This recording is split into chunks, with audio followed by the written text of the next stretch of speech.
Okay. Hi. Hello. Oh, one second. I should actually have my microphone somewhat near me. That would make sense. There we go. Now my microphone is actually somewhat near me. That might make some sense. Let's actually get my face on stream as well. Ah, hello. It's me, Mark Dalcross, here to talk about the thing you see on stream. It is Kids on Bikes, second edition. You can see very excitedly proclaimed down there. Um, so, we are here today to talk about the running. Basically, it is October. We are in the spooky month. Basically, you can tell from the music in the background. Basically, we're going for a slightly spooky tune. So we are going to basically this month we're going to talk about a couple of different systems. This week we're talking about Kids on Bikes, and then 2 weeks from now we're going to be talking about Mothership. And these are both kind of spooky, kind of horror type of games, but they're very definitely on opposite ends of the spectrum in terms of if you looked at a spectrum from a movie scale rating, if you're looking at the MPAA rating of your game, what it would be. Kids on Bikes is definitely going to be your G, PG, maybe PG-13. You could do R, but that's really stretching it. Mothership, which we'll be talking about in a couple of weeks, is definitely your R, maybe PG-13, probably not PG, and boy is G going to be a stretch. Type of games in terms of that. So these are kind of two opposite ends, but what they both have in common is that they are both meant to be running games which kind of give you a chance to play around with the more spooky end of the spectrum and give you rules and rule sets and abilities and things like that that can kind of reinforce that. Because when you're looking at picking a system, and if I show this, you can see we have a ton of different games, different game systems that we've run here in LoreLink. And all of these, you can pretty much use any game system for any type of game you want. If you want to have a modern horror game, you can run that in D&D. You could run that in Starfinder. You could run that in Doctor Who. But some systems, some mechanics, some feels are going to feel better in some systems than in other systems. Basically, Call of Cthulhu, for example, is going to feel better for a more kind of gritty, more realistic, more failing forward, stumbling through, figuring things out type of game than D&D's epic adventure type of epic combats and epic fights, and basically you and a party basically standing up against the big bad evil and his pet dragon as they are the last defense against the town. That's going to work a lot better in kind of a D&D type setting than it is in Call of Cthulhu. Call of Cthulhu, you can have that same system, but combat's going to feel clunkier. It's going to feel a lot messier, a lot nastier.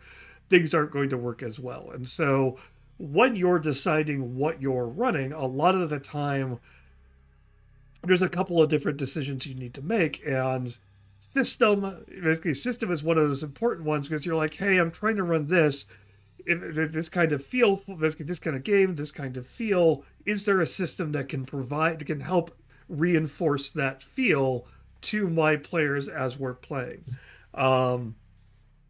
And some of that is going to be basically the way the mechanics works. It doesn't have basically mechanics for stress, mechanics for sanity, mechanics for basically for paranoia and things like that. A lot of times, games that have those mechanics are going to work better for you in a horror type of setting. And basically, are going to work better for horror type of games than they are going to work for than if you try to run a game in a system that doesn't have those mechanics and you end up kind of pushing them in or forcing them in.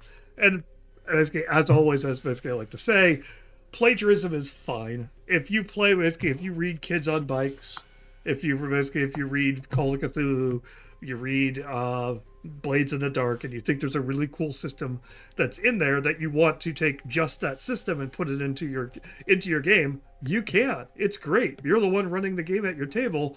There is basically plagiarism is encouraged, as it were. It is you should feel free to mix and match mechanics and things like that. Just realize when you do things like that, you're taking more of the onus onto yourself as a little bit of a game designer, a little bit of a game developer, to basically take control of these things and make sure that these systems work well together, that these reinforce what you're trying to do, and they don't break things, they don't cause problems. Like if you add a hero point mechanic or something like that into basically from Pathfinder into any game, basically that may feel like it's lessening the stakes. Like if you have 3 free rerolls in Call of Cthulhu, that may feel like, oh, hey, I'm a lot more invincible in this system than I was previously, because rolls in Call of Cthulhu tend to be either have to be final or have mechanical consequences for attempting to push them. Basically pushing rolls and things like that. They have mechanical consequences. So a free reroll is worth a lot more and changes the game up a lot if you just copy and paste that in. So going with basically when you're looking for a spooky game, one of the things to kind of consider is, again, like I talked about at the beginning, what kind of spooky are you looking for? Are you looking for spooky? Are you looking for horror? Are you looking for gore fests? All of those are going to be slightly different in different games and different systems, and so you're going to want to make those decisions. And the other thing you want to consider is will my players like playing this system? If they're like, hey, I like D&D because that's what we've seen Critical Role playing, and we really want to play D&D, forcing them to like, oh no, we're going to play Kids on Bikes instead. You may not get a lot of buy-in because, hey, they're learning a rule set which they may or may not be familiar with. That said, Kids on Bikes actually isn't a unknown system out there. If you've watched Dimension 20, several Dimension 20 games have used Kids on Bikes, Kids on Brooms, have modified those games, and have used them for their game systems. So if you need a hey, did you see this popular actual play? This would actually get used in this popular actual play. So you may have a bigger sign on in that. So in any case, to talk about Kids on Bike in particular, Kids on Bikes is literally what it says on the cover, as it were. It is a game about about that era of time where what you really needed for an adventure was a bunch of kids, bikes, and something weird going on. And that was basically then go. There are basically we were talking a little bit before I got on the stream about examples of that. E.T. is a popular one. Stranger Things is obviously going to be the biggest influence on this. This one, interestingly enough, this cover doesn't have it on it, but the actual book cover on the bottom actually says, see if I can get the camera, like Strange Adventures in Small Towns. Obviously meant to be pulling on that idea. Basically, Stranger Things was huge and popular. And you can see a lot of influence of Stranger Things in here, as well as other kind of basically think 80s kids movies. The thing they point out is that it's pretty much any period of time where kids have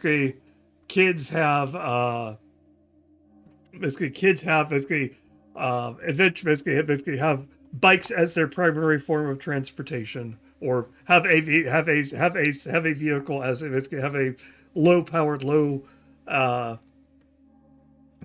tech means of transportation, and an era before cell phones, an era before easy access to cameras, video, internet, things like that. Things where if a bunch of kids go wandering off to a cornfield and something happens to them, there's no way for them to provide proof of what happened. It's always the kids' words versus the adults, or it's the people who went there's words against everybody else. There's no way to look up what happened. Basically, there's no way to take a picture of it, Google it, post it on a message board, etc., etc. Um, it's a lower tech type situation. Um, so basically, you could definitely have more of an isolating situation. Um, and basically, the bikes basically are you still have a form of Stephen King's It would be another one. Basically, video game basically Night in the Woods. It's another great example of that. Basically, that genre of kids having adventures, basically kind of exploring, uh, not only their exploring their world, dealing with that weird awkwardness of being between being fully basically being fully dependent on the parents and then or being fully self sufficient. So it's that awkward stage where they're still figuring things out, where friendships are made and broken over the course of a summer. Um, and so you have basically you always have things which are metaphors for other things. And basically, I will stop and say, basically, basically it is called Kids on Bikes. However, the game doesn't force you to use just kids. Basically, you don't have to be just kids to play the game. It offers up 3 different age categories for characters. There's kids, basically essentially 12 basically 12 and under kids. You have teenagers, 13 to 18. And then you have adults. And you can mix and match those in your games. Like if you're thinking about basically like any of those examples, there's always some older kids like teenagers. Sometimes there are adults who are involved and get wrapped into what's going on. And because of the fact that it's a an era before basically before cell phones, before internet, before connection, basically before easy verifications and things like that.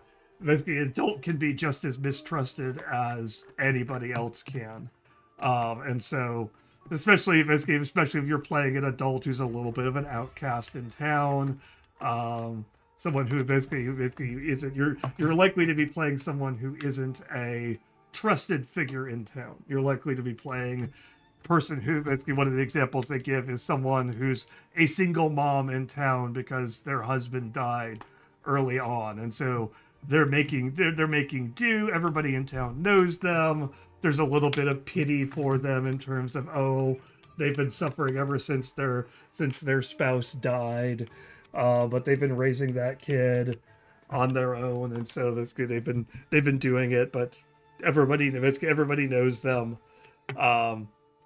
That same idea. And it's basically that idea of basically you're building up this kind of isolating kind of world where you're going to put your characters through an experience where they're going to try to figure there's going to be some kind of mystery. That's kind of the core conceit of this. This is very definitely much like Call of Cthulhu. The core adventure that you're building of a game like this is there is something weird going on in town.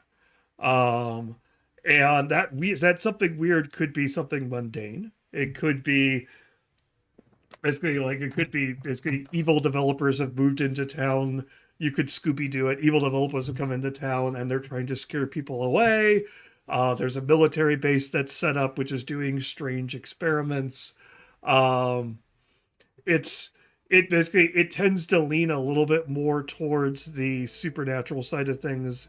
That eventually, what your group is going to discover is that there's some deeper supernatural thing going on, but it doesn't necessarily start that way. It could just be, hey, there's this weird radio. Basically, one of the characters is an amateur ham radio basically operator, has a CB radio in their bedroom that they're tuning around, and recently at night they've been starting to hear this strange cry for help, or this weird sound has come over the radio. Or an amateur astronomer in the group has been seeing strange lights in the sky over basically over an old abandoned part of town. And so now the kids are going to basically now the group is going to go explore that, poke at that, figure out what's going on. And so that's the kind of conceit of what you're getting into. Basically, this isn't meant to be. It isn't meant to start at world shaking. And in fact, they actually encourage you start small. Start with start with a basically start with a mystery which could lead to bigger things, but isn't by itself a big problem. Don't start with Godzilla is stomping through town, because it's really hard. You can't go back from that. You can't have adventure one, Godzilla stomped through town, and then adventure two is there's some weird radio signals happening. It's going to feel kind of weird to basically for the play, basically for the group to parse. It's meant to be a slowly kind of building adventure, which builds into this big mystery, which gets unveiled, which has a supernatural element that the characters eventually either pacify or seal away or defeat, um, or basically otherwise figure out what's going on and put a stop to it and make people safe again. It could have world-shaking consequences. It could end up being whatever it is could destroy the world if it is awoken. Um, but it should start relatively small. Um, that said, basically, when you're planning out something like this in LoreLink, basically, I'm going to open this up. Basically, normally at this point I'd be like, okay, so you're going to want to break this down by is this you're going for a small town, you're going for locations, maybe you're building this more around the villains, so you're going to want to create villains and characters and creatures and things like that, and build those out. What I'm instead going to talk about, basically what you're going to want to do, I'm going to focus in a little bit to start with players and sessions. And the reason why I'm going to do that is because of something called Session Zero. And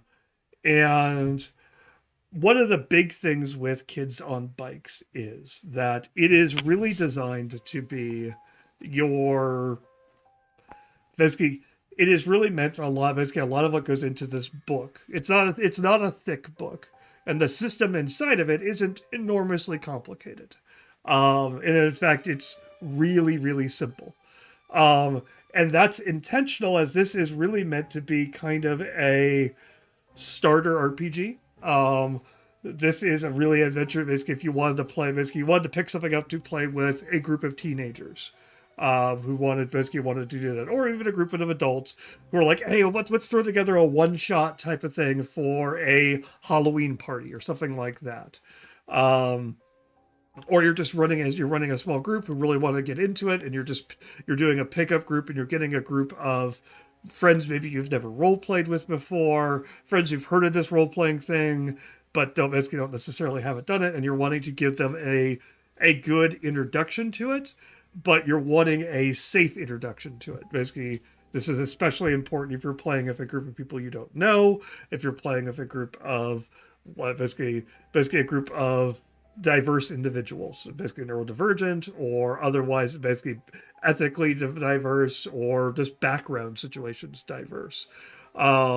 Because a good chunk of what's in these pages, again, the system isn't that big, and a chunk of this is actually taken up with the example adventure in the back. This system is really designed to be, hey, we're going to create a spooky game, but we're going to make sure that everybody has fun the entire time. And we want to put systems in place to make sure, because we're dealing with things which could make people uncomfortable. I've talked about this before when we went back way back when we did Alien, and I've talked about it when I always talk about whenever I basically give talks on picking an RPG or basically running your first campaign. Horror needs to have a session zero. Horror needs to have, you need to establish boundaries if you're going to play a horror game.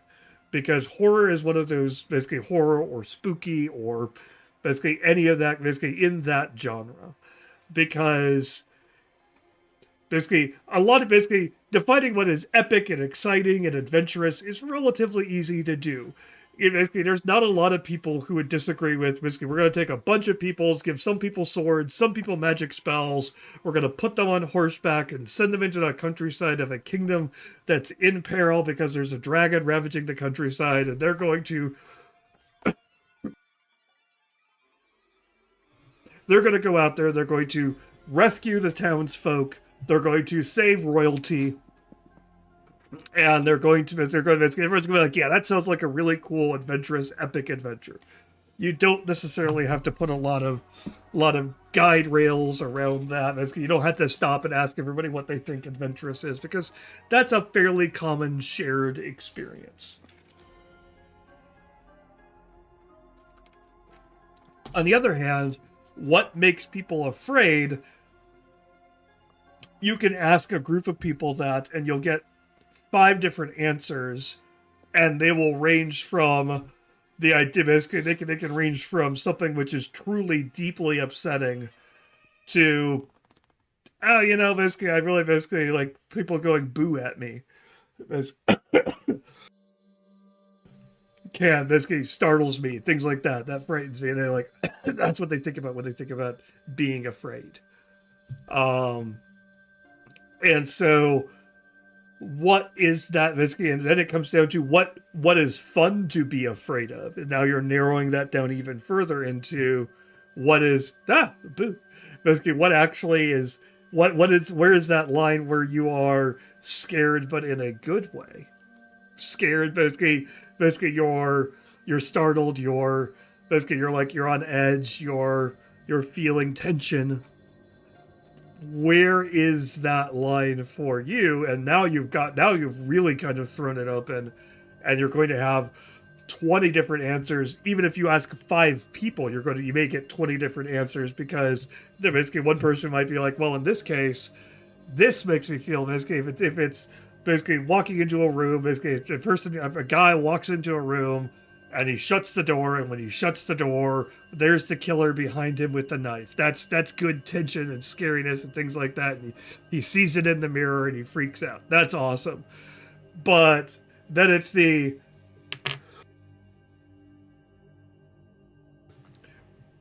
a guy with a lawnmower, and basically there's a dog there's a dog and a lawnmower, and it's all bad. Okay, you're gonna basically, people are like, that's not scary, that's just horrifying. No, out, abort, no. Children in danger. Also basically replace that person with a child, and now that scene has a completely different vibe to it, and people are out. I apologize for the previous thing. It was a bad example. But that would be something you would need a content warning for. But basically, it's that idea of the fact that no matter what you do, you're going to have to be careful. Basically, like when we ran Alien last year. Reminder: if you're interested in watching that, basically I have a planning session, and a planning session, and basically running that game back in last October. Apologies. Of course, whenever I do a bunch of talking, the scratchiness in my throat decides to kick up. It's great. But basically you have a lot of people who are going to give you those different answers and talk about that. Basically, we were talking about Alien last year. There it is. And before I ran that, even though it's people who I'm relatively comfortable with, basically people I talk with and I'm co-workers with, I went through basically a whole planning session where I went through, basically, again, if you want to see those, they're on YouTube. Thank you. That's what I was getting at eventually. You can catch those on YouTube. I went through hey, let's talk about what is acceptable to see and what isn't acceptable to see. And that is really important because, again, that wide range, if you're running a horror game, you really want to narrow that down and keep within those lines so that everybody is having a good time. Everybody is enjoying the experience. And if you don't know where those are for different people, you're going to stumble into something and you're going to lose somebody in the group. you're going to mention something that is going to make people go, "Oh my gosh, how could you talk about that? How can horror is very personal." Exactly. You're going to run into somebody who's going to be like, "Nope, I'm out," and they're going to pull out, and you're basically and basically now you basically if you don't have systems in place to deal with that, you may not notice, you may not realize it, and now one of your players is having a bad time, and it's going to it's excuse me, it's going to snowball because if once one of your players is having a bad time, odds are good they may not talk about it with you, but they may talk about it afterwards, or they might just stop showing up to the game, um, or they may pull out of the game that you're playing, and so now other people are going to notice that, and they're going to be having less fun because someone else is, and that's going to keep snowballing and going and continuing until you basically eventually nobody is having a good time, and this fun horror adventure you had planned is now off the rails and done. So you want to capture that information before you start playing, before you start really planning the adventure. Even like you can have general outlines, you can have ideas, but you don't want to okay, uh you don't want to lock everything in until you've had this. And so I would encourage you basically sit down with your players in what is known as a session zero. And session zero is where you talk with your players and either using basically things like I'm reaching for it because it's sitting on my desk, stuff like the X card system. Basically, I have something called the deck of player safety. There are anonymous. Basically, if you look up online, there are various different resources where you have ways of anonymously talking with your players. Basically, that your players can be like, "Hey, here are things that I'm okay with in horror. Here are things which I'm okay being talked about, but not actually being shown. And here are things which are right out. Here are things that cannot happen at all. Otherwise, this will cause me problems if we have it." The deck of player safety is one that I picked up. Basically, it was a Kickstarter that ran. You can probably still find it online. And what it is you sit down with your players and you're like, "Hey, all right, I want to establish a list of things which are basically which are which are bad, basically which cannot be talked about at all during the game. I'm going to hand around this deck." And it's a deck of cards, looks about this thick, and it has everything. It has some cards that say anything goes, and then it has a various groups of things which can be upsetting to various different people. They could be something as basically as mundane as spiders. Some people don't like spiders at all. Some people basically don't deal with it. Spiders, snakes. It can be things which are often found in horror situations, which some people are okay being talked about, but some people don't want to actually being said, actually described in detail. Torture, for example. It doesn't have a zombies card. No, but it does have blank cards that you can write your own thing onto. Basically things like yelling, shouting, swearing, snakes. It even has things basically has physical intimacy things as well. There's sexual innuendo, rivalry between races, religious extremism, player versus players, physical disability, mutilation of corpses, law enforcement, things like that. Graphic gore descriptions. Basically, and what you will do is you would pass this around the table. People will take a look at it, silently go through it, pull one or more cards out, and put it into the center of the table face down. So nobody knows what you put in.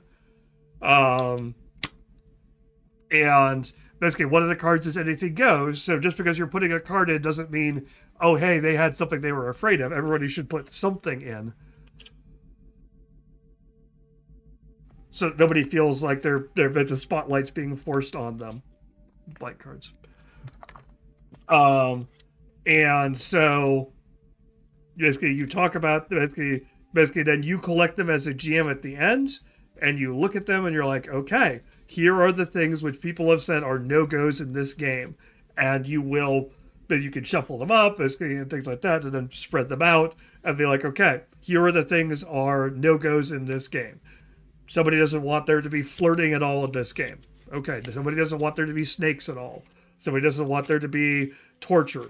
Cool. Okay, we've established basically it gives basically polling people anonymously means that people can contribute without feeling like they're being, hey, I don't want. So like, I really don't like spiders, but I hate saying that because people laugh at me when I say I'm afraid of spiders. Basically, you don't want that. You basically give it like, hey, if this is going to make the game unfun for you, put that out there. So that is one way you could do this. Basically, it's an easy way to do that at the table. There are also Google Forms online. Yeah, basically having a choice quick. It's only some people aren't. Yeah. And there are forums online which can talk about it. And you're going to want to capture that information. Basically, if you create a session 0 inside of LoreLink,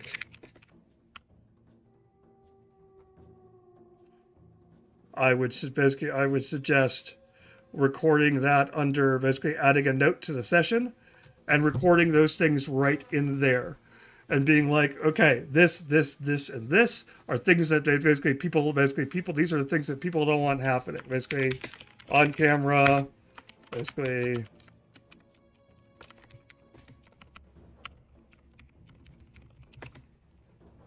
Basically, like allowed, discussed, put out on camera.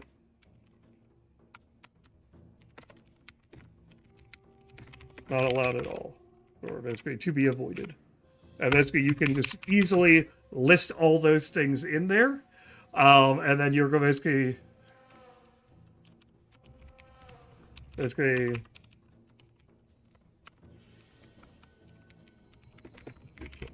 for example, and I can save that, and now I've got that recorded. Basically, if I go down here to notes, I've got that recorded, and I can reference that. I can either basically, if I wanted to, I can make that basically if we're doing player sharing. Basically, we'll talk a little bit more about that later. I can make that public to my players, and I can share that with them, or we could just basically it's something for me to refer back to be like, okay, what were people's lines again when I'm preparing the adventure, and basically keeping track of that. You can also record them under individual players as well, because there may be something where you're like, okay, the group as a whole is okay with certain things happening, but people are like, if you're like, I am okay with flirting happening in the game, I just don't want players. I don't want my character to have another character basically attempting to come on to them or anything like that. I would prefer that not to happen to my character. I'm okay with it happening to other characters and other characters having relationships, but I prefer my character not be involved in that. Basically, you're going to want to basically create their character and then record it as a note on that character, so that you have a note that says, okay, basically, again, that gives you something to look back to when you're doing your planning, when you're coming through, and you're like, oh, they don't want that, so don't. I'm okay with spiders as long as my character isn't covered in them. Oh, okay. Make sure you're not dropping them into the spider pit. Don't make my character target of a stalker. Yes, excellent example. It's a keeping track of those sorts of things and getting them all done. And Kids on Bikes does a great, will walk you through that. If you'll walk you through that entire thing when you're starting the game. They have a section on the back. Basically, they have like a consent sheet, which talks about levels of physical intimacy and relationships. They have a content warnings and wish lists as well. Basically, just kind of showing up on camera.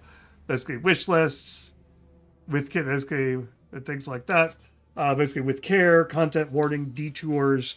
They also do basically the nice thing that they do is they do an excellent job of making it part of the system, making it not so you're not basically, so as someone who is uncomfortable with these sort of things isn't thinking, oh, I'm being pandered to, I'm being singled out.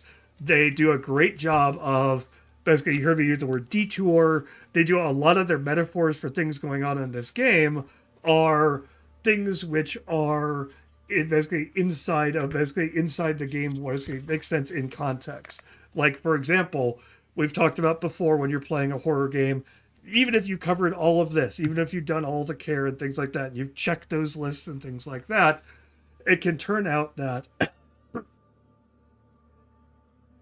that there's something that basically comes up that hits somebody in a way they weren't expecting.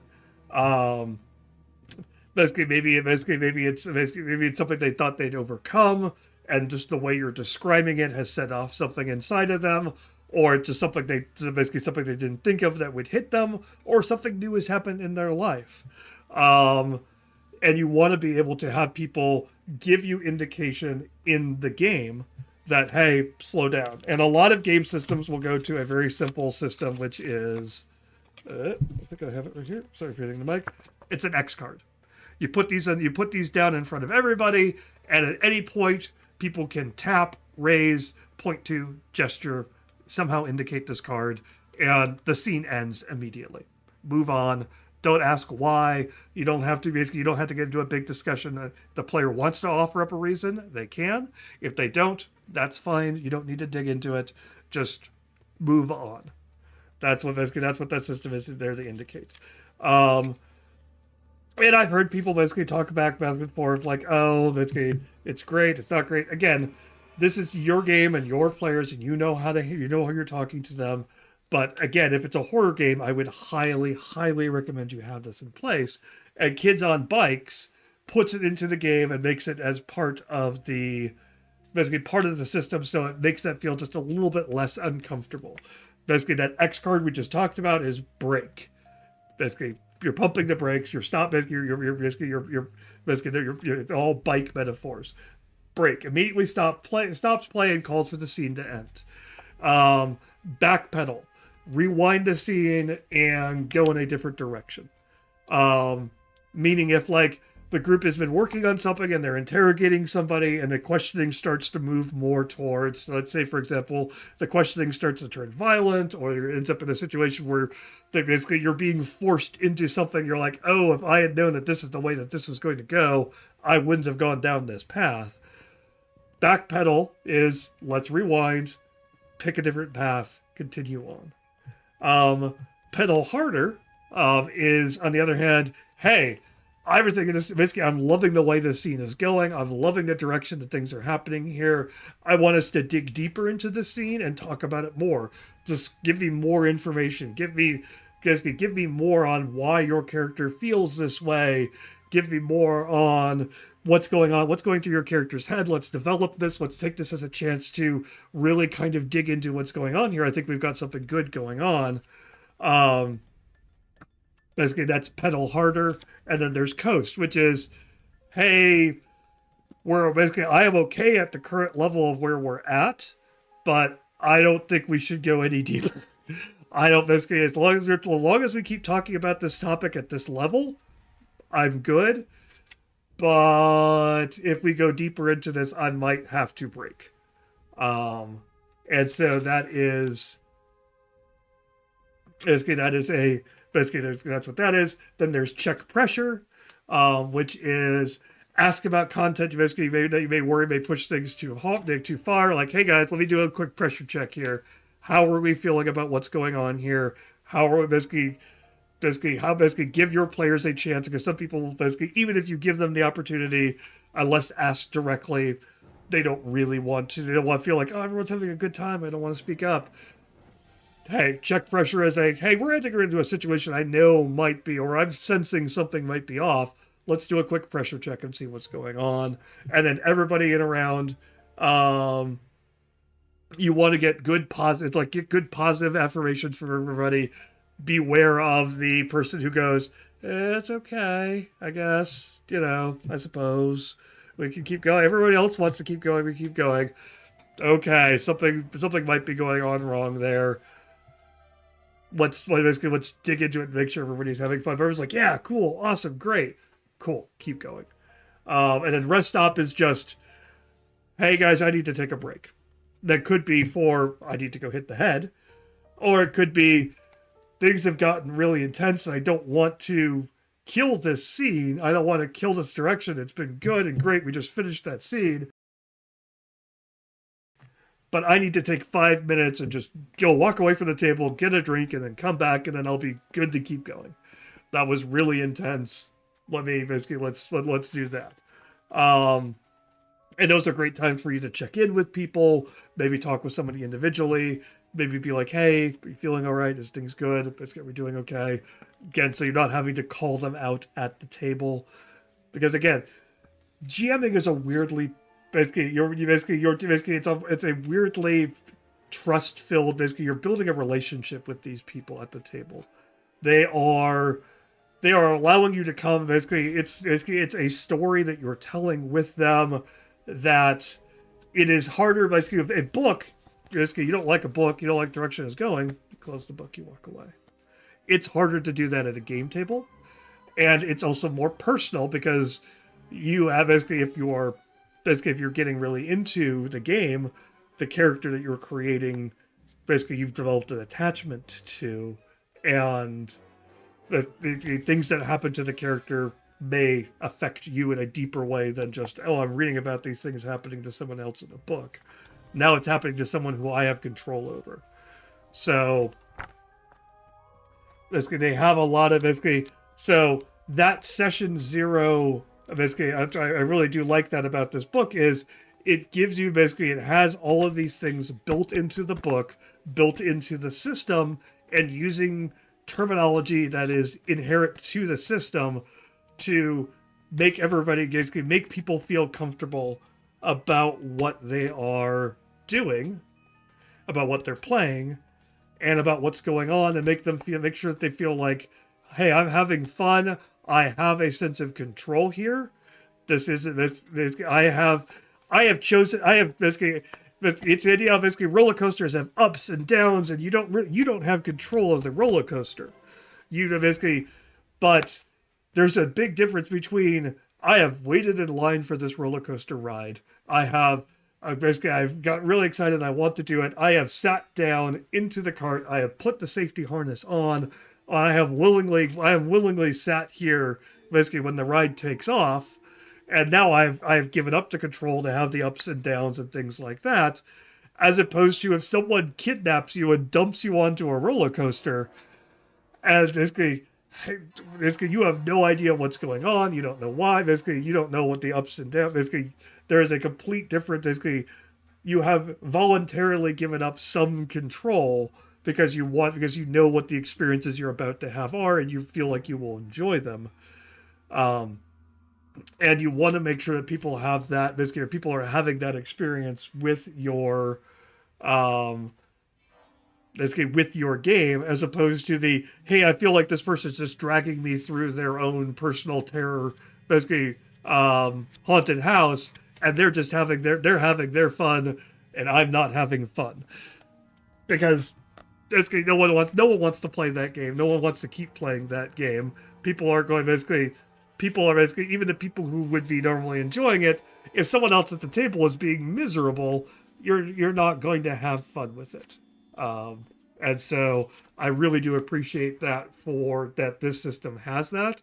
And I want to reinforce that, hey, basically at LoreLink, use LoreLink to basically here at LoreLink, we definitely encourage you to use those, basically use these systems and have a good time with your players. And there are ways to record that information in LoreLink to keep track of where that is. We are also looking at, basically, we've talked about player sharing in the past. If you go back to our Starfinder actual play and the Starfinder planning sessions we did, again, those are on YouTube, back at the end of September. No, the end of August. You can look into basically at player sharing stuff where you're sharing stuff with the players. And one of the things we're looking at is, hey, basically, we want to basically, what we're looking at basically for a future release is making sure that you have a way of asking your players to submit those um, submit those wish lists, those with caution, with care, not at all lists to you as part of the process of accepting an invite. So that you have, yeah, basically, so there's another place where you can have your players to basically privately basically tell you this is good, this is bad, these things I don't, basically these are things I want, things I don't want. Because again, we want to make sure that people are aware of those systems. We want to make those systems available to people. We don't want them to be intrusive. We want them to be voluntary because they don't really work as involuntary systems. If you're being forced to participate in these things and you really don't want to, it doesn't work. But if you are participating in these systems as a voluntary aspect, I think they work great.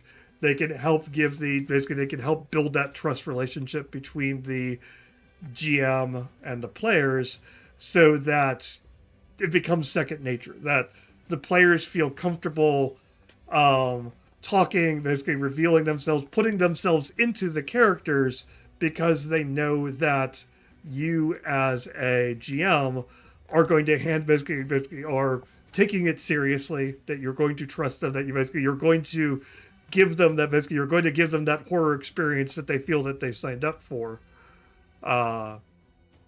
as opposed to them just basically being randomly scared or jump scared or terrified or being taken advantage of. So basically, definitely record that, make that in a place where you can see it, keep track of that sort of thing, and so keep that saved and can check back on it and check back with your players. There's other parts in here where they talk about at the end of sessions and things like that. Do a quick double check. Basically, they call it bike maintenance in here, because everything is about bikes and things like that. So, but make sure things haven't changed. Make sure things haven't been updated. The players are still feeling into it. What's going on? Don't make it feel demanding that your players have to give you feedback. Basically, don't fall for the old trope of now it's called Archives of His Own, fanfiction.net. I'm going to write this story, and basically I won't give you the next chapter of this story until I get 20 people who give me positive ratings on this story. Don't be that GM. Basically, but make sure you check in with your players and make sure that you basically have a good idea of what's going on with your players. So all that to say, once you've got that established and you have a good solid handle on that, Kids on Bikes does some really cool, interesting things as well.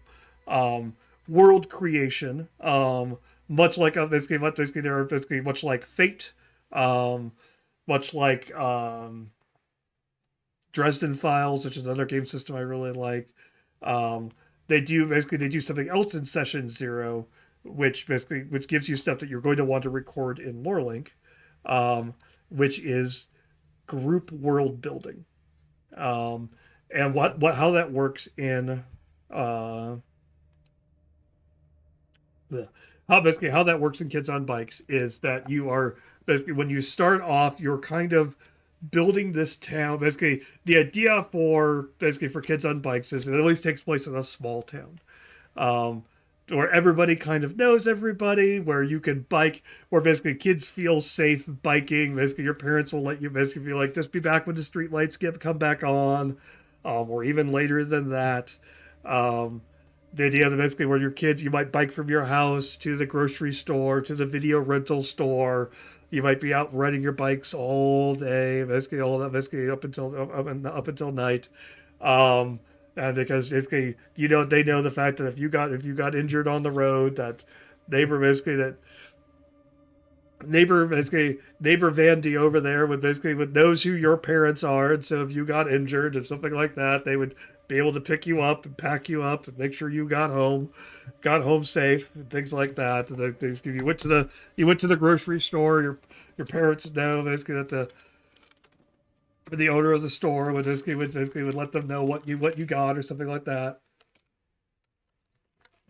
You're buying too much candy. So, one of the things they have in here, basically, they suggest that you kind of basically you take a map, like a grid, basically maybe a grid map or just a blank sheet of paper, a large sheet of paper, and then you just grab a handful of dice, and basically depending on how big or small you want your town to be, you want a decent balance of low and high dice. You don't want it to all be D20s. You want to range between D4s, D6s, D8s, D20s. And then you chuck them onto the map. Just kind of toss them on there. And wherever they land, they have a little table of, okay, here's a neighborhood, here's a grocery store, here's a church. The higher numbers tend to be things that small towns have one or two of. Like train station, like office parks or roller skating rinks are on the higher end. Train stations are in the middle. Low ends are stuff like neighborhoods and businesses and libraries and churches. And you just kind of basically take this map and basically then you kind of sketch it out. Basically you draw out like, okay, there's a neighborhood, a couple neighborhoods here. There's a couple of grocery stores over here. Then you kind of fill in the details between them. Like, and then maybe you give more details over, okay, this is basically this ends up being this is a church, but I feel like this is more of basically this is an old church, this is a Baptist church, this is a big Catholic church that's in town. Maybe it's a building that maybe it's like a Masonic lodge or something like that, which is kind of like a church or something like that. And you kind of sketch those details in, and then you start asking characters to build the city out even more by discussing where is this town. Basically, is it the mountain? Is it the Rocky Mountains? Is it the Appalachian Mountains? Is it Midwest? Is it Eastern Seaboard? Western Seaboard? What is this town known for? And so what I would do with a lot of this is I would set this up in campaign world, and I would kind of go through here, and before the game, basically before session 0, I would basically just quickly kind of toss these in. I'm going to copy and paste these in rather than type these all out because I don't know basically who's got time for that.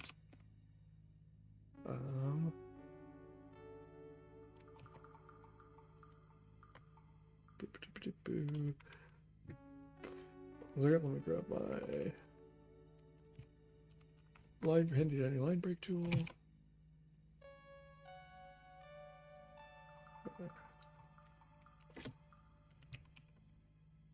Yep.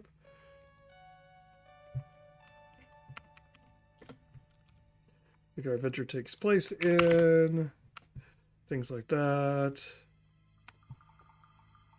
And basically a notable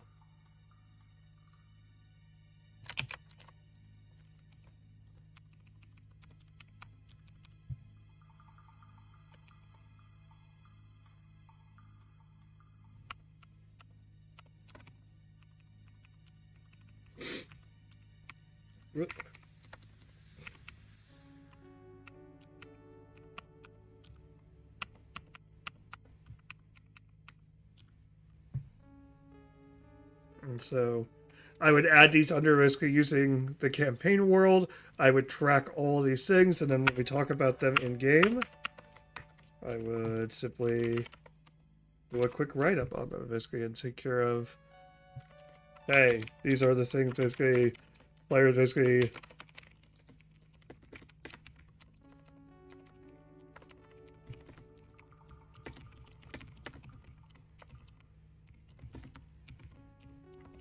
can't spell Canada.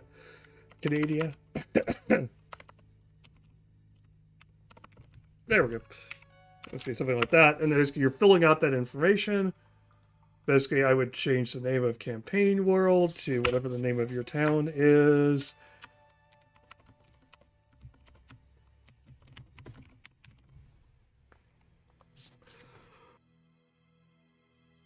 And basically, then you're going to go through and you're going to collaborate with your players, and they're going to build these things out. And as they're building it out, you as the GM are going to basically be listening, looking at it, pulling stuff out of it.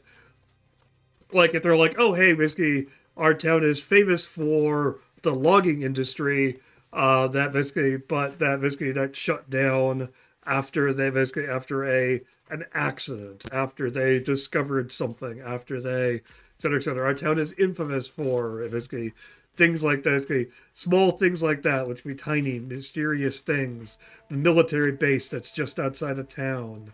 They have basically the old abandoned mine, things like that. They're going to be building these things up, and you're going to basically be kind of basically feeding off of that, basically taking this information, and you write this down, and you're going to be building onto it from here. So basically, like those things, those places that you were creating when you were throwing the dice on the map, basically they're going to be, someone's going to give a name for that neighborhood, and you're going to basically you're going to basically create that neighborhood as part of this.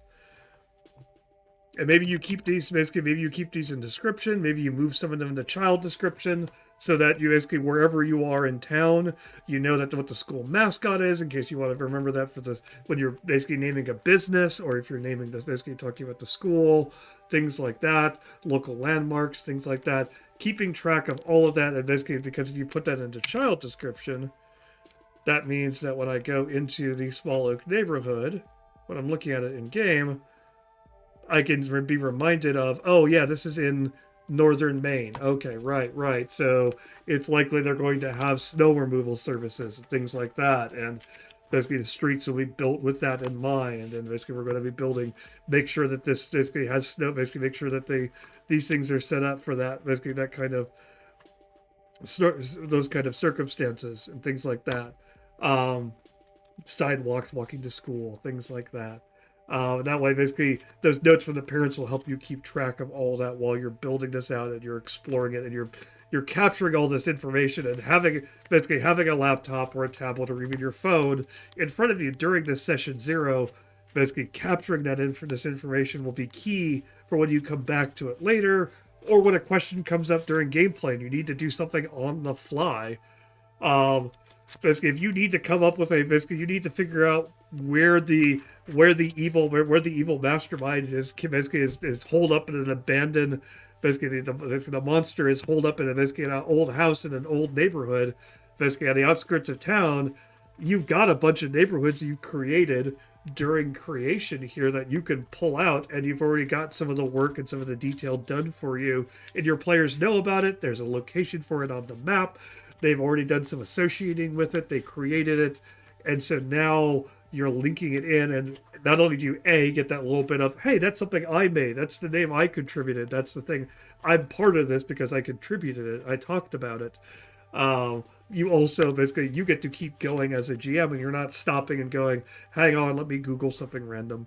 Though, basically, and if you get stuck on ideas for when you're building something out, basically during session 0 is a great time to be doing that Googling, to be pulling up Google Maps and looking at small towns in basically if you decide it's in northern Maine, pull up Google Maps and go look at a small town in northern Maine. Yes, it won't be quite right because basically 80s streets will probably be different than basically what it is now in 2024. But it can give you an idea of layout. It can give you an idea of where things are, where churches are in relation to things, parking lots. Basically, remind you of things you might have missed and things that your players might come up with. Be like, oh yeah, that'd be really cool if we had an Elks Club. If we had, it'd be kind of spooky if we had one of those. What if there was an old abandoned prison, sanatorium, something like that, just on the outskirts of town? An old deserted, basically there used to be an old canning thing. It used to be near the ocean. There's an old cannery there. Google Earth does have a way of basically go back in time and potentially find older maps. Yep. Basically, Google can be a great resource for pulling those ideas in. Again, basically like I talked about at the beginning, basically, it isn't really plagiarism because you're pulling, basically, take advantage of these resources and pull them into your game. because they'll add that touch of realism. They'll help you because a lot of times it's going and I know that basically Laura, who was in this chat, basically in the chat earlier, basically I know basically one of the biggest things they're talking about with authors and when you're building world building and things like that, you're building maps. Geology isn't a thing. You just kind of randomly just throw things on there and you're like, oh yeah, there's a mountain right here and it's in the middle of a bunch of plains and then there's a river that runs around it in a circle and then goes up it and then basically geology gets thrown out all over the place. When you're actually looking at real world stuff, you'll get reminded of the way that real world things work. And you'll build something that feels a little bit more realistic that your players will adapt to a little bit easier when you're like, oh yeah, right, it makes sense that the river would run down from the mountain and basically the terrain would change from there to this to this to the town. And this is where they build towns. They tend to build towns, early towns around rivers and things like that. And so if you're going for a town which has an old history, you're picking one of those places that makes sense because you can look at a map and realize, oh, this is how things actually developed in the real world. And it can give you a better idea of, oh, cool, this is the way things work. And basically when you're actually running it later and you're like, oh yeah, basically it makes sense that basically during the spring this becomes a popular swimming spot because the mountain basically as the ice and snow melts off the mountain, this river gets bigger and floods these areas and fills this swimming hole in, etc., etc. And you can build the town and you can start building rituals and traditions and things like that. And oh yeah, it makes sense that this town would have a blackberry festival because this region is known for their blackberries. Cool. It makes 100% make sense that there would be a big blackberry festival in town, and there could be events and pie contests and town festivals. And town festivals are great ways of adding, basically ways of getting your player characters together, bringing them out into an event where something can happen. Maybe it's something that's maybe there's an old ritual that always happens as part of the town. Why does it always happen during the Blackberry Festival? Why do they dump a bunch of blackberries into this particular spot in the river? Things like that can help build up what you're going for and help make this world feel more lived in, make this world feel more realistic, and capture that feeling of small town Americana, which makes a game like this work. Because you want that kind of small town feeling where everybody knows everybody else, except for when things start to go wrong. It's a break from it. It feels wrong. It's because everything else is normal. Everything else works right. The things which are weird stand out more. The teacher who doesn't come out and basically the teacher that doesn't participate with everything else stands out a little bit more because everybody knows everybody else, but nobody knows the history of old Mr. McGinnis over there. The new mine owner that comes in feels off. The military people who are in town feel off because they don't quite fit in.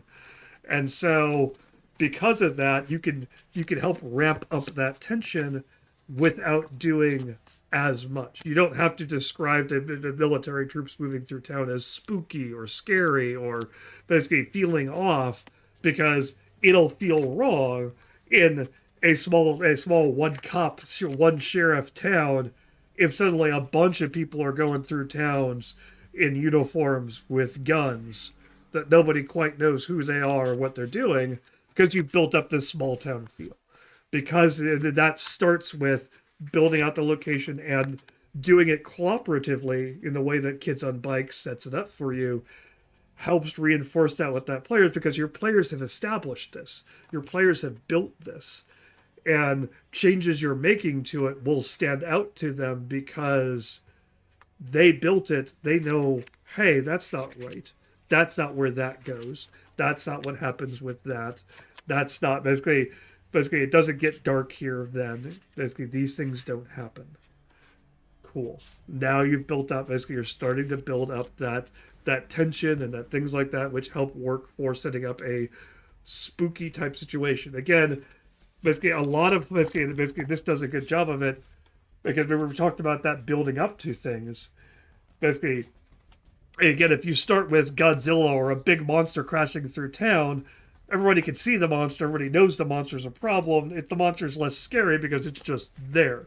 You're not terrified of the dragon in an RPG that rampages through outside of, oh no, there's a dragon. It might kill my character. That's terrible. But you're not terrified of it because it's right there. It's a dragon. You can see it. You're basically, it says, but you're building up to something going wrong with starting something small, like, oh yeah, there's a weird signal coming from outside of town. People have been hearing weird noises coming from the woods. Dead animals have basically turned, pets have gone missing. Things like that. Basically helps, basically there's small things where you don't have to reveal your whatever is wrong that you've built out in your adventure right at the start. You can build it up with small things which feel wrong, which can help build up that sense of tension, that sense of something is wrong. That can enhance your game because, again, basically, when you look at a lot of good horror, basically, unless you're in it for basically schlock, gore fest horror, a lot of it, and even some of that, that you build up to that. You don't reveal, you don't show your hand immediately. You build up to things happening, so that basically, so that people are like, oh, hey, stuff's going on. Okay, ooh, you get that. Basically, get that in between moment. Again, you're trying to find that balance where horror works for your group, and a lot of times it falls in the land of stuff may be happening but not quite yet happening. Um, and it works a lot better in that lane than it does if you're showing everything off in the first 20 seconds of the adventure. Um,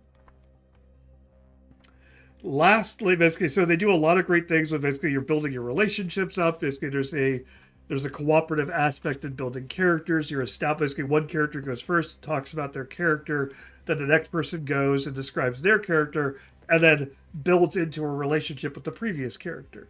Like, oh, we're friends, we go way back, or we used to be friends until this happened, or basically we hang out all the time because we're neighbors. We were in the same grade in school. They're my teacher. If they was given as an adult, they hang out with my older brother. They're basically there's an age gap or something like that.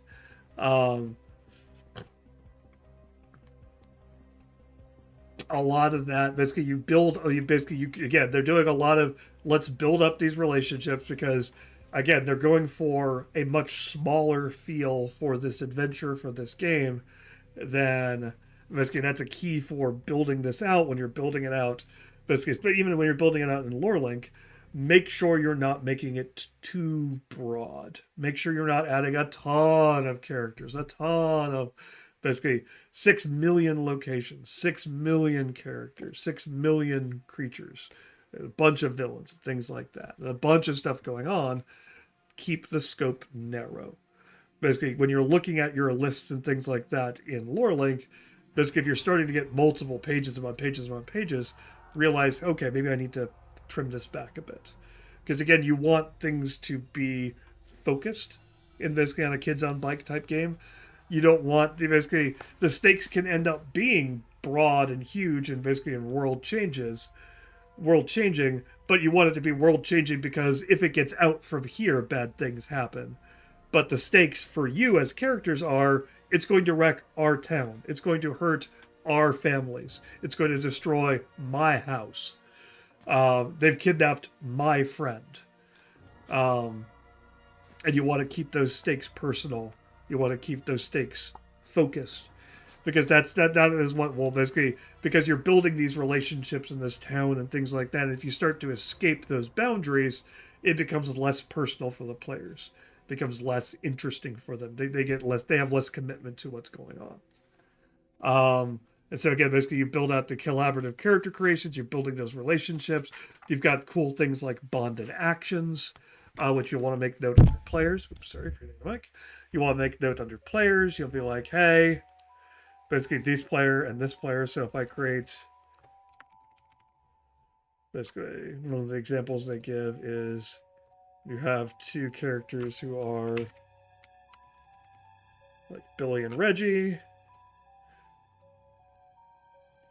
Basically, they might have Billy and Reggie might both be on the football team, and so you may want to basically they may have a bonded action of basically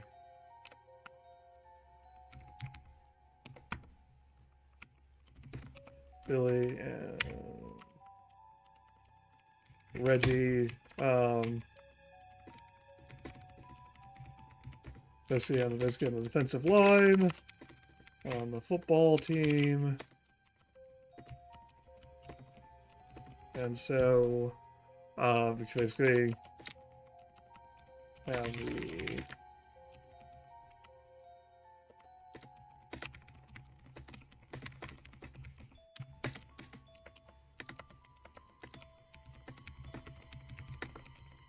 basically kind of a takedown action or something like that, where it's like, oh yeah, it makes sense. Basically, another one the example they give is lift, basically heavy lifters. Basically, it gives you a bonus on the actions. I may realize I never actually talked about the system itself, because the system itself is really simple to talk about. You have 6 stats: grit, brawn, charm, brains, fight, flight. Those could be given in any order. Those are just 6 I listed the way this page has them listed. And then you assign 1 die out of a standard dice set. So D4, D6, D8, D10, D12, D20. And you take those stats basically, and then you assign 1 die to that stat. So if your character is really basically really athletic, basically really kind of has a good athletic build, basically does a lot, basically maybe you make it either D20 brawn. If they're a scrappy kid, basically who's been raised on the streets and so they're great at fighting, maybe you put D20 into fighting. Maybe they're the kid that basically always talks their way out of every situation. Maybe you put the D20 into charm.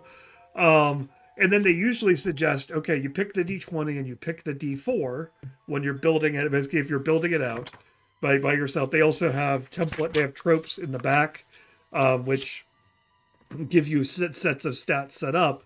But they like basically compare the D20 to the D4 and then figure out why those are opposed.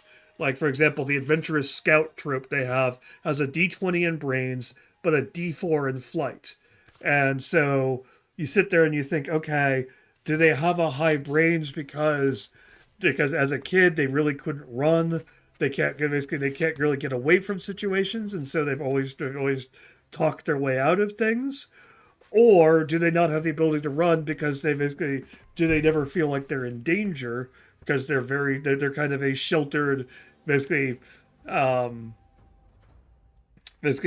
scholarly type, where they don't feel like they never feel like they're in danger, so they're not likely to run from a situation because they're not likely to be scared of something because they'll talk through it, they'll figure it out, they're smart enough to figure it out. They never had a situation where they couldn't get out of it because of their brains, and so they haven't practiced that skill. And then, okay, now you've made those decisions. You're like, oh, basically, you're like, they've always talked their way out of things. Basically, okay, so maybe I'll move maybe their charm will be higher because of that. Basically, the Adventurous Scout, they're like, their brains are D20, their brawns are D12, their grit's a D10, their charm is a D8. And so, so now you have those stats, and that's it. There are no skills in the system. You don't go deeper than that. When you get basically the GM will call and they'll ask for you to roll a particular, they'll be like, okay, that sounds like you're trying to charm your way out of this. Roll your charm, and you'll roll the D8. If you have a D8 in charm, you'll roll a D8 and take that number. And you'll have to match the difficulty class of what it is based on 1 die. Yep, you just roll whatever the die is.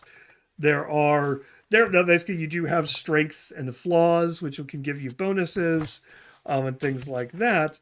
But those are very situational type things. As a general rule, it's just roll that stat. If you roll whatever the die, if you get the number, if you reach the max on the number, you roll it again and add it together. So if you roll a 20 on a D20, you roll it again and then add it up. So if you roll a 20 and a 13, your total will be 33. Yeah, basically, again, basically, it's meant to be, basically, this is really meant to be, hey, I'm scared of RPGs. I don't want, basically, I've heard about them, but I don't really want to get involved in some really deep, complex system like D&D. It is, oh, I've got a D, basically, I'm rolling a D20. It's a D20, cool. I rolled a D4. I rolled a 4. Basically, now note, it also gives you some interesting things. The side effect to it, and basically what you may have, you'll catch on to, is it's really easy to roll max on low number on a D4. 1 in 4 times you're rolling max, so you're more likely to get a lucky break on your least strong stat, and maybe do a little bit better. So just because it's in your least stat doesn't basically just because it's your least stat doesn't mean that occasionally you're going to succeed at it. Whereas you are less likely to get a lucky break, 1 in 20, on your D20 stat. So more likely you're just going to take whatever happens on that one. Now they do have different types of skill checks. They're like, so basically if it's a snap decision where you're just going off of whatever it is and you're just having to deal with it immediately, you're rolling the die and basically then you're taking it and dealing with strengths and flaws. If you have time to deal with it, you can just take a you could just basically, if you have the ability to where is that? Whoop.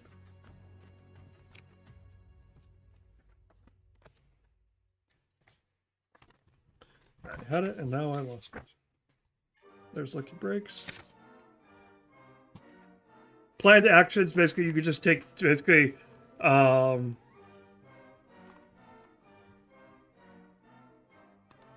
take half the value of the appropriate stat die. So if you have a D20, you take 10. If it's a D4, you take 2. If it's a planned action, you just take half. You don't have to roll it. It's just the number, and then add any bonuses that you need to. If you have a knack for whatever you're doing, you can get a 10 on it. As opposed to having to roll. Note that this is going to encourage you to take knacks in things which are not your main strength, because 10 isn't, basically 10 is what you already get for a planned action. And the other thing is, if you fail the roll, it's basically, yes, basically there are going to be consequences for it. You take the consequences, you deal with them. And then you will, basically, but then you get an adversity token, and adversity tokens are small bonuses you can use later to keep adding to your roll. So basically you're like, oh, I failed, but I have 5 adversity tokens. I can add +5 to it if I want to see if that makes it succeed. So failures can help you succeed later. And the GM is encouraged to be like, okay, describe to me how your previous failures have helped you figure out, like oh yeah, I screwed up with a car. I blew the clutch out on my dad's car. Basically, I blew the transmission on my dad's car. So that's why now when I'm trying to repair this car, those previous failures in screwing that up means the fact that now I have a better understanding of transmissions, and that's why I can spend adversity tokens on increasing this roll. Starting to run out of time here, but basically, like, there's a lot of cool systems and things like that. The bikes that you have basically are bonuses that you get, so they're more than just basically your decision of a bike can give you bonuses and rolls and things like that. And the other great thing that the system adds is that, like E.T., like Stranger Things, things like that, it's the idea of the fact that there's going to be a supernatural element that joins your group that isn't the player characters. The player characters aren't supernatural in themselves. They're always just ordinary kids finding things out. But then a supernatural element joins the group. Maybe it's an alien like E.T. that shows up. Maybe it's a kid with weird powers like 11 in Stranger Things. That's not a spoiler. That's part of the plot of the show. But it's basically, and that character that joins the group isn't a player character. it's a group character. You create the character. Basically, the GM will basically kind of create the character, or the players will have basically the GM and the players kind of create the character. When the character gets introduced, they have various aspects to their personality, and each player gets basically takes one of those aspects, and when that aspect is in force, like they're scared of authority figures. Okay, now it's because the town sheriff is confronting us. I'm going to take over that aspect of the character. They're compassionate. They're compassionate towards those who are injured. Okay, basically I'm going to take over now because that's what it is. And if it's not a particular aspect that's up, the group as a whole makes decisions, and the group as a whole basically you have this character who is a group character that the group is responsible for, the group makes decisions for, the group will basically take stewardship of, much like there usually is in those type of movies, where that basically the group as a whole is involved in developing this character and making them into the basically guiding them towards the final resolution of the plot, because usually it's going to be they are the escaped subject of some weird experiment. They are they are possessed by a ghost that requires something, and that's why they have weird powers. They are the reincarnation of X or Y. They are secretly the key to all of this. They're the only one who can talk to the giant monster which is rampaging outside of town.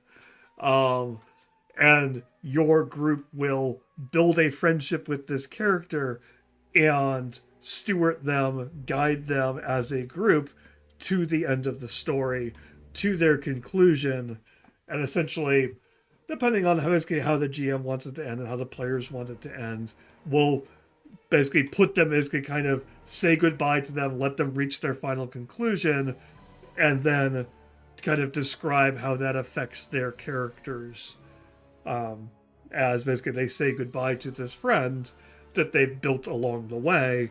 And much like a lot of it, basically much like a lot of young adult transitory basically age change. So basically as they grow up, they put things that they used to have away. This is kind of that same kind of can be part of that metaphor. Maybe they'll join the group. Maybe they'll depower and lose their powers and just be another friend at school. Maybe they won't. Maybe once this crisis is solved, maybe they'll continue to be part of the group, and then something else will happen because the GM wants to continue the story later. But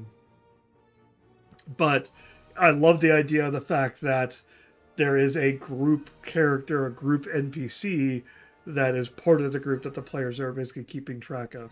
And again, basically bringing this back to Lore Link as we wrap up here, basically a lot of what we've been talking about here really relies on you as a GM, not basically keeping good notes, keeping things moving, because you're going to want to really get a feel for how basically again, this is a small town, and so you really want to make sure that you are, when you refer to the owner of the general store in town, the grocery store in town, the sports store, the teachers at the school, how basically the principal, the sheriff, whatever, that you're being consistent, because you want to build that feeling of basically that small town feeling. And so Lore Link is great for keep track of all of those things, all those decisions that get made, basically things, and keeping track of all of those and making sure that you have an easy way of looking them up.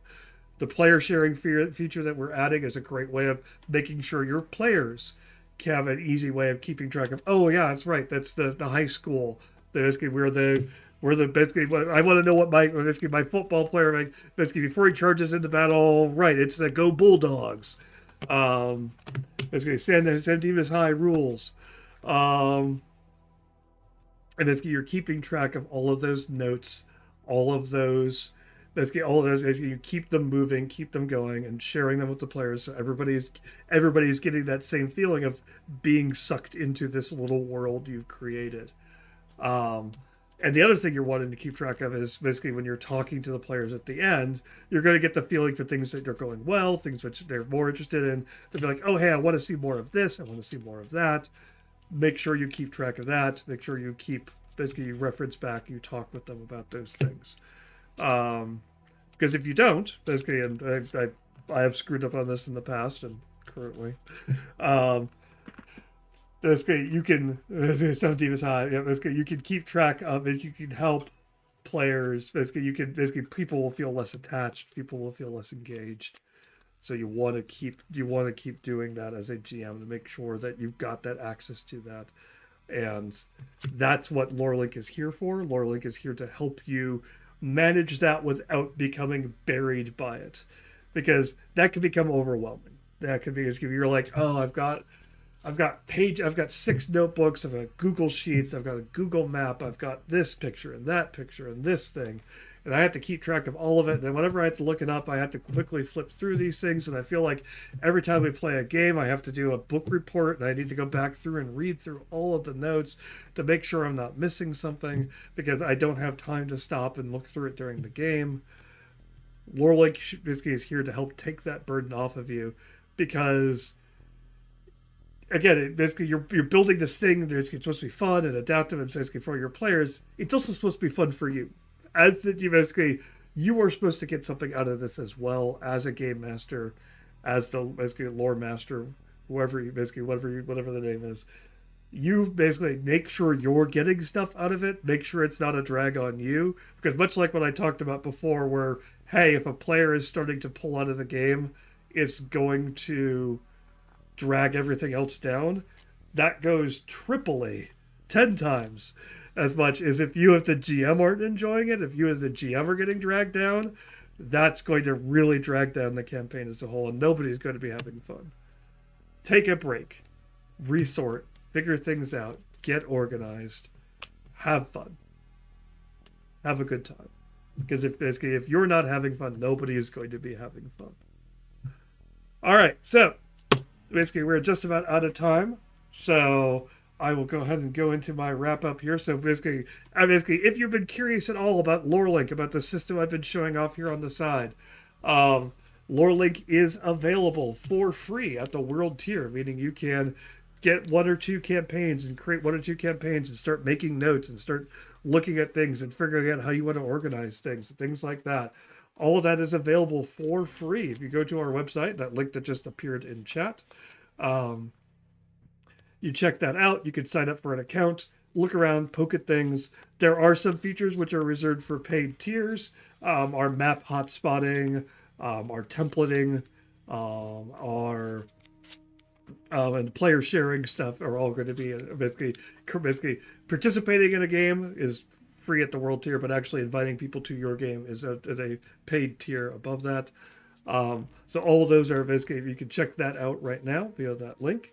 If any of this video has been interesting, if you want to hear me talking about other stuff, 2 things you could do. 1, if you want to catch me in the future and want to see what we're running next. For example, next week we are running, basically 20 will be joining us and playing through Darkest Dungeon. Great spooky horror. Basically, if you're looking for a kind of a game of building stakes and tensions and dread and things like that, that's a great computer game for getting ideas about that. 20 will be running that next week on this channel. So go ahead and subscribe or follow this channel right here. That's very Lovecraftian. And basically that will give you notifications when we go live. And if you subscribe to us, it basically gives us a good thumbs up and let us know people are enjoying what we're doing. And of course, basically it's Prime days, and if you signed up for Amazon Prime for whatever reason, you can basically, that enables you to take $5 out of Jeff Bezos's pocket and give it to us instead. And as I always say, we promise we will not spend it on a yacht. That is one promise Jeff Bezos will not make you. You can check us out. Basically, you can give us that basically, and it's completely free for you. And basically, it'll take care of that.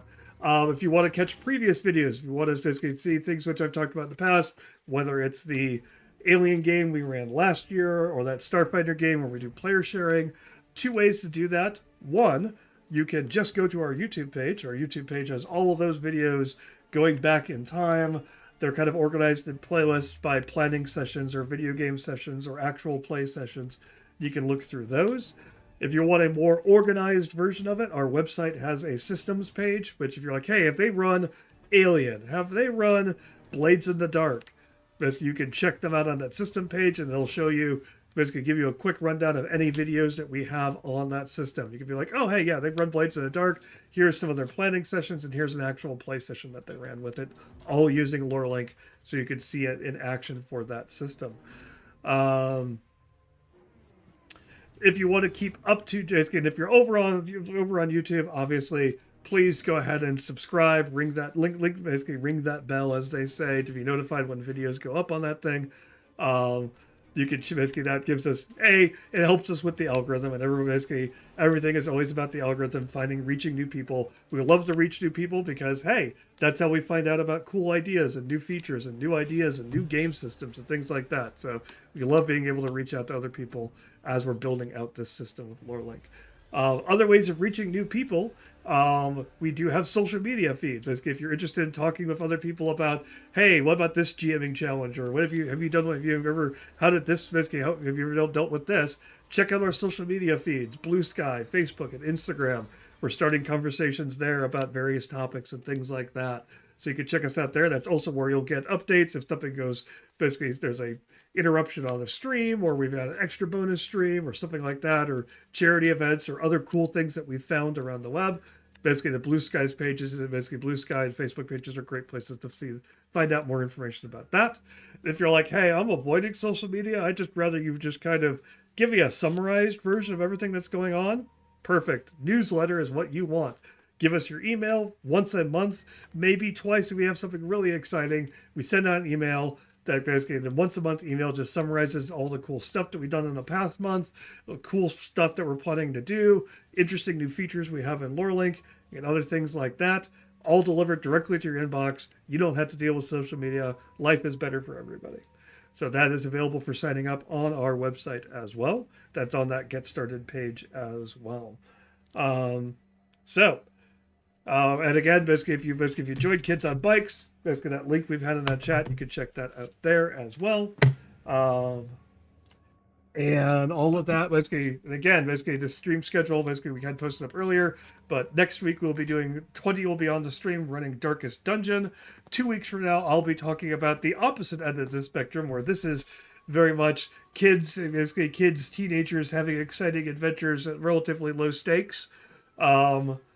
Basically, like the combat system in this is literally like combat is meant to be rare and not really deadly. It's supposed to have it's mostly about consequences. Like there's an entire system where you're like, hey, if you start this fight, you're going to get in trouble with your parents for beating up a bully, or running away from an adult, or something like that. There will be consequences to it, but they aren't life-threatening consequences. If you want the other end of the spectrum, where things are exceptionally deadly, things are trying to eat you, and basically people are going to probably die over the course of the game. That's what Mothership is for, and that will be in 2 weeks. Mothership is great if you're wanting to run an aliens, horror in space, that kind of thing. It's a really interesting system. It has some really interesting mechanics, much like the Kids on Bikes does. And I'm really excited to talk about that one. And so that'll be in 3 weeks, and then after that, we'll be running a silly spooky game for the end of spooky months. We'll be running Lethal Company with the crew. Basically, so come check that out. So I think that's everything I have to say. Thank you all for listening, watching, whether you're watching this live or on demand, basically through your platform of choice. Yes, Lethal Company should really be funny. Thank you very much for stopping by, and we will catch you all later. Bye.